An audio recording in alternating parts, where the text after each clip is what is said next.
Well, some of our legislators understand, don't they?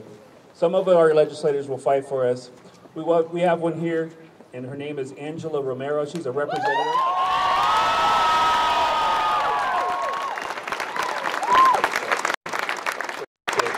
District 26, Angela Romero, folks.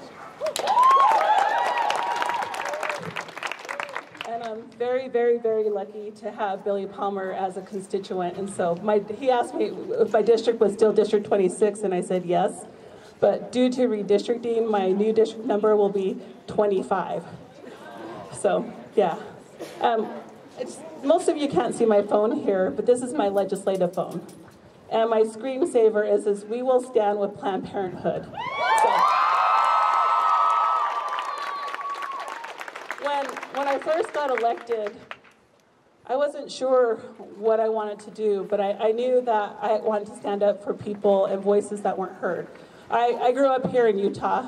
I grew up in Tuala, Utah, and I always felt like my voice was silenced because I wasn't of the predominant religion, because I was a woman of color, and I just never felt like I fit in. And then I moved to Salt Lake City. And let me tell you, I love Salt Lake City because if you look at here with me, I have all the city council members and my mayor here.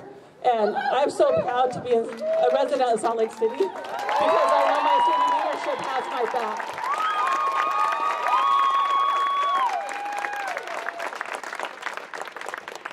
It's hard to follow a young person that has so much passion, who's also my constituent, and somebody who's actually experienced having to have an abortion, and because she had to make that personal choice.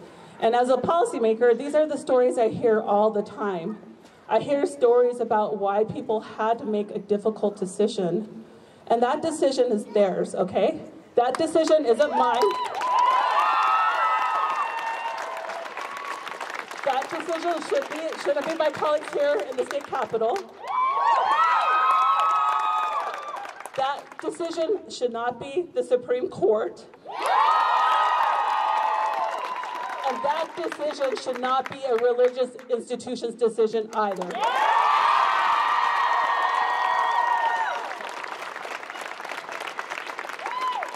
The important point is when someone contemplates an abortion, they've thought about that for a long time. And that choice should be their choice, and they should be able to go to a place where they're safe and that they will feel like they are comforted. We as policymakers, we as courts, and religious institutions, we have no place there. And so as an elected official, as someone here who serves in the state legislature, I will always have your back. I will always have the back of women to make that choice. And I feel like today I don't have the energy I usually have. And so I'm so glad that you all are here because you're giving me that energy back. Because I can tell you, it's hard sometimes up here. It's hard. This last session killed me. But I know there's a reason why I'm up here, and I know there's a reason why you're up here. And you need to show my colleagues, and you need to show our nation why it's important to support women. So what I'm asking all of you to do is vote, okay? There are so many people in our community that live in my neighborhood. I live in Glendale, I'm very proud of that. But there are so many people that live in my neighborhood that can't vote because they don't have the status to vote. And so that vote is so precious, and it's a privilege that we have. And a lot of people don't execute that vote. So I'm asking all of you, if you're here today and you have that privilege, go knock on doors for candidates that think like you. Support candidates like me, so that people aren't afraid to be here standing next to me because they're afraid if they say, this is what I support, they won't get reelected. We have to flip that script here in Utah. We have to show people that we care about women and we care about their choices. And the only way we're going to change that and change how policy happens up here is if we vote, and we vote for people like me. And I always tell people, if you don't like my stance, then don't vote for me, but go vote. And so I'm not going to take any more time. I'm going to turn the time over to my mayor, which I'm proud she's standing right here next to me with all the council members, and she's going to share a couple of words with you as well.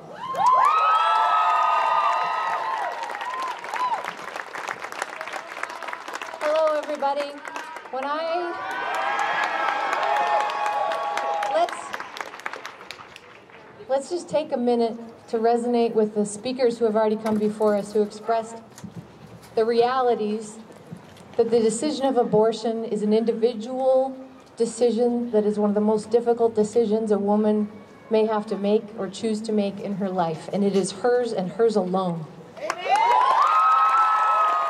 I remember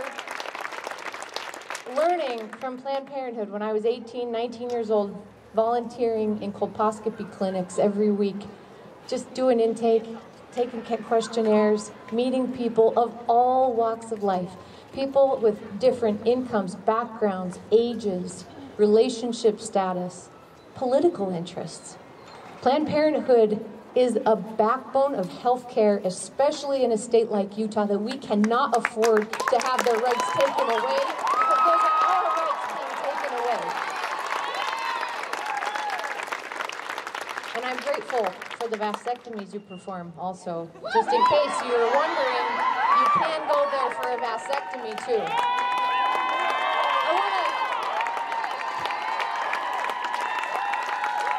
They're pretty affordable, people. It's pretty affordable. Donate to Planned Parenthood.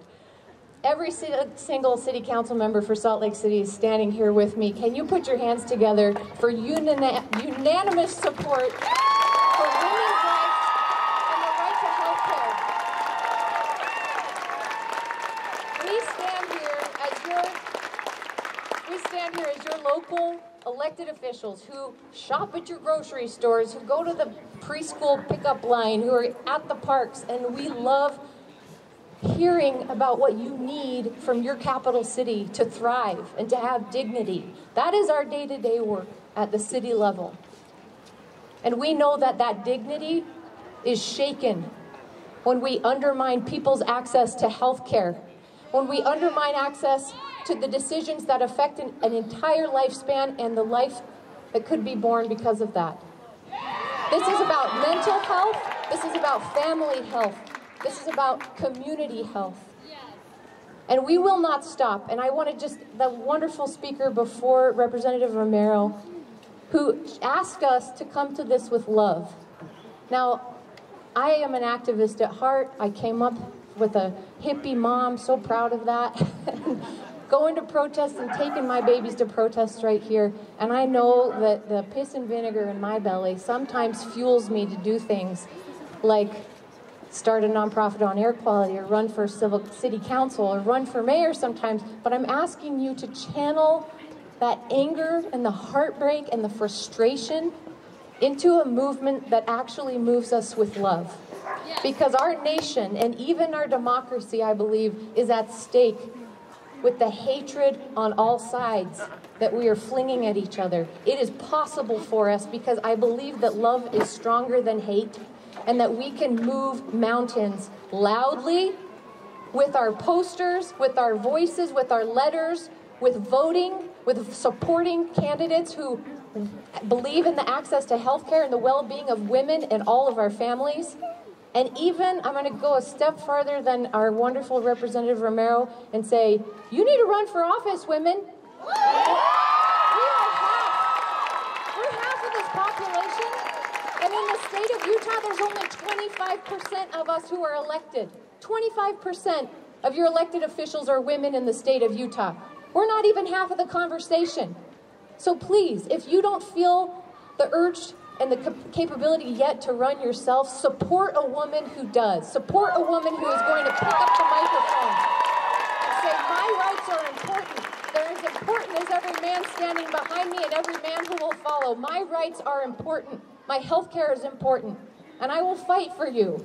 So as your capital city, we love you. We will stand with you. We will fight with you. And I'm going to bring my heart to it every time. And I ask you to bring your heart as an American, as a nation in struggle right now. Help us come through this with some dignity, the dignity that we're asking for women. Thank you for being here tonight.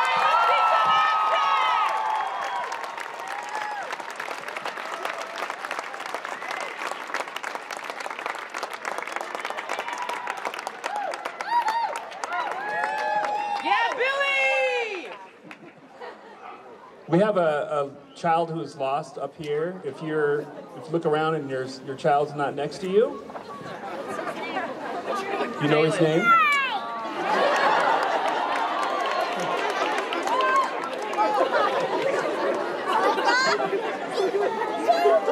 We bring families together here. We bring families together. I'm really fortunate that I get to, ever since January, work with some of the most amazing people who are here to fight, who every day I see it, every time I see them, they're ready to fight. They're ready to fight for you. I feel so fortunate.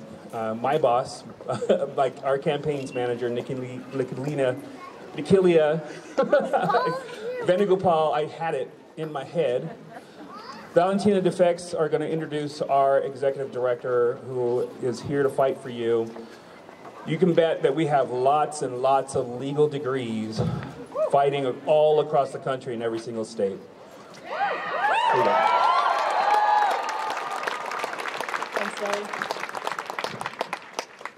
So I'm Nikilia Venugopal, Director of Campaigns with the American Civil Liberties Union of Utah.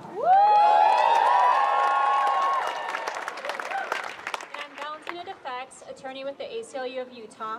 And today we're here, sadly, again, standing here with all of you because abortion is health care! Abortion is our right!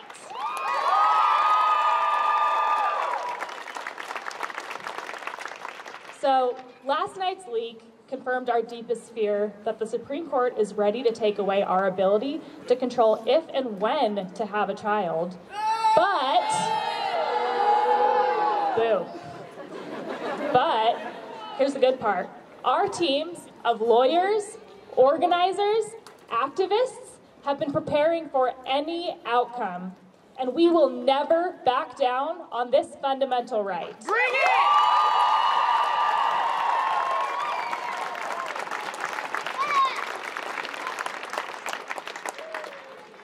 And to be clear, as of today, abortion is legal in Utah.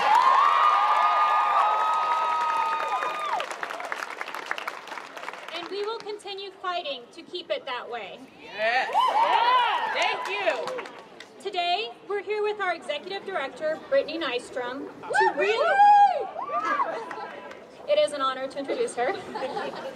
To reaffirm our commitment to all Utahns to work as hard as it takes, as long as it takes, to guarantee abortion justice for all.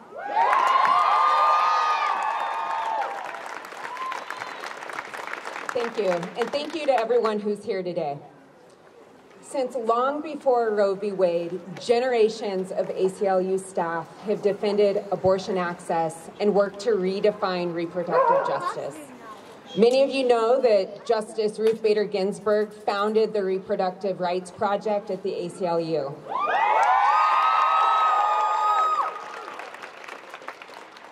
And no matter what this Supreme Court decides, this fight is not over.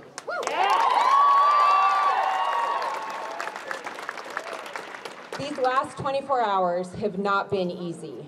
It's been nearly 5 decades since Roe v. Wade was decided. And here we are, yet again, fighting for your right to decide if and when to have a child.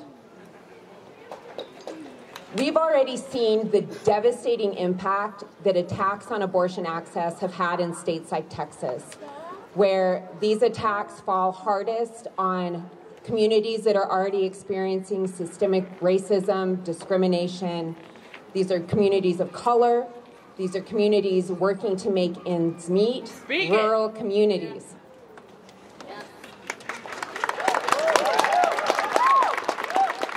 And I cannot promise you that Utah will be immune from these attacks.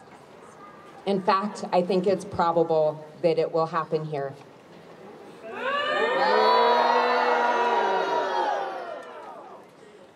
I think we can agree that no one should be forced to carry a pregnancy against their will. Can we agree?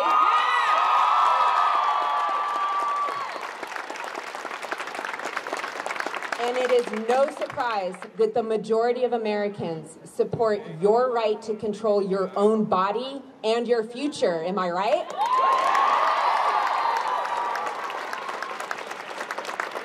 And so I promise you this, the ACLU of Utah and the ACLU across the country will not stop fighting for your decision to choose.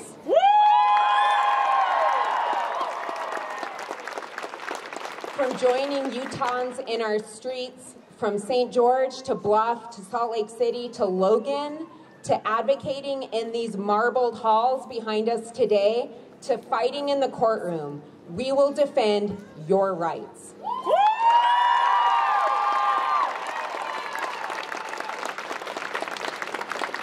Today, the staff of the ACLU of Utah commit the full force of our resources to this work. We know our communities still have the power to fight. This is not over us. Join us today.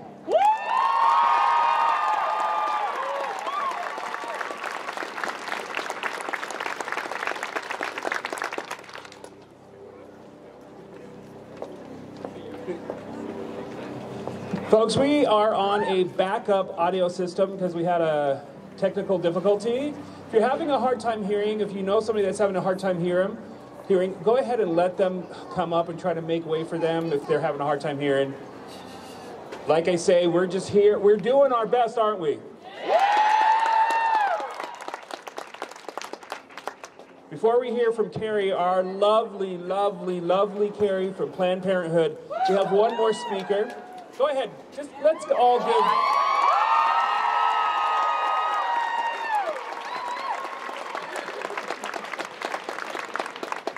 And if City Council, since it's a Tuesday, has to get to their jobs, we know that you're here.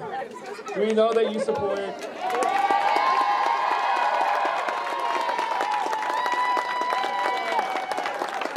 That means a lot, doesn't it? It means a lot. So here's Erin, it's Ermia, right? Ermia from PSL Salt Lake.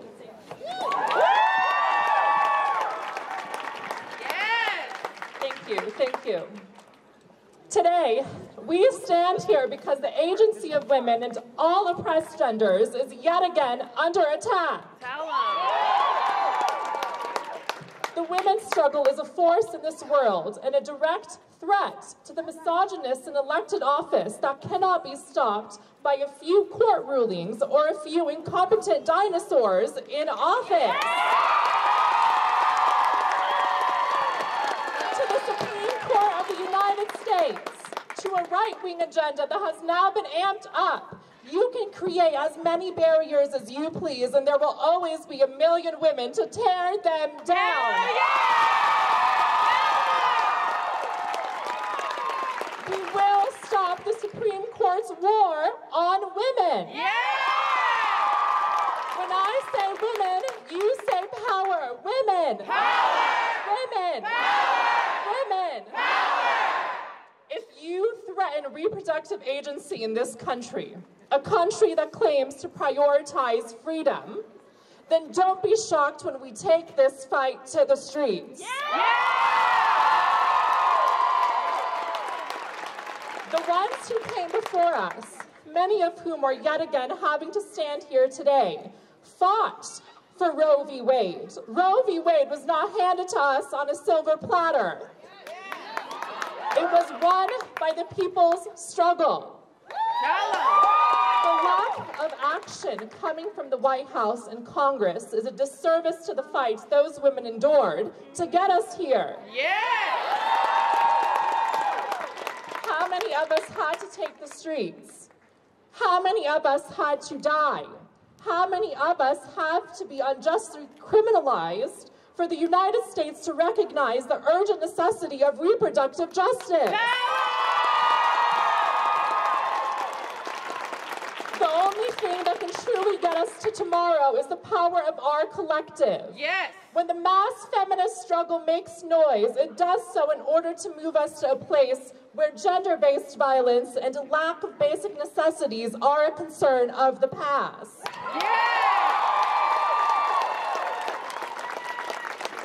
This means that we are in favor of life in all of the ways that actually matter. How can you claim you are pro-life when you are quick to remove all of our most basic necessities to live? Yeah! The reality, one that right-wingers cannot grasp and come to terms with, is that we need housing. Yeah. We need health care.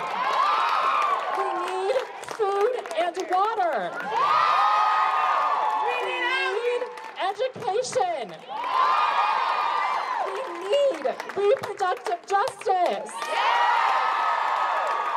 And we need them all to be affordable, accessible, and free.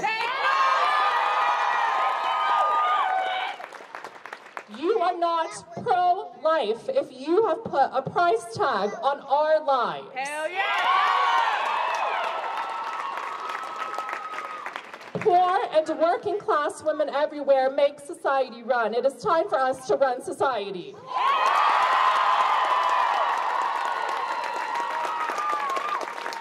Make no mistake, the two parties in office simply do not care about our betterment either.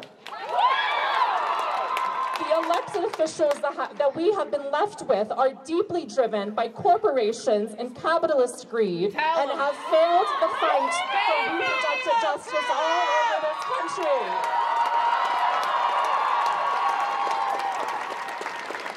President Biden, Nancy Pelosi, Mitch McConnell, you have every ability to get the Women's Health Protection Act passed and introduce executive orders that would secure abortion as a fundamental right. And you have completely failed. And you have completely and utterly failed to do so. Instead, you are in office twiddling your thumbs as women and trans people are under threat.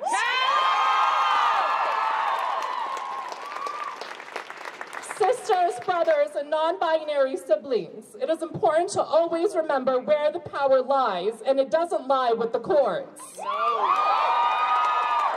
power is with the people.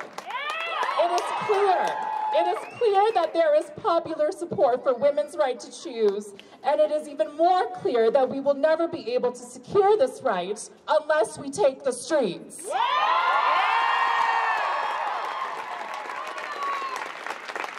The elitist Supreme Court is threatening a war on women and trans people's rights, and the only force capable of putting a stop to them is the people of the United States mobilizing and organizing to defend our rights.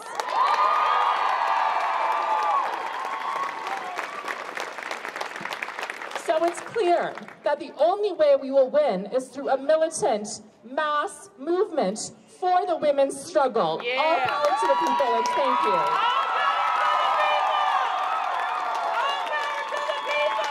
Please make sure to stop by our Party for Socialism and Liberation's table and sign our petition. Thank you.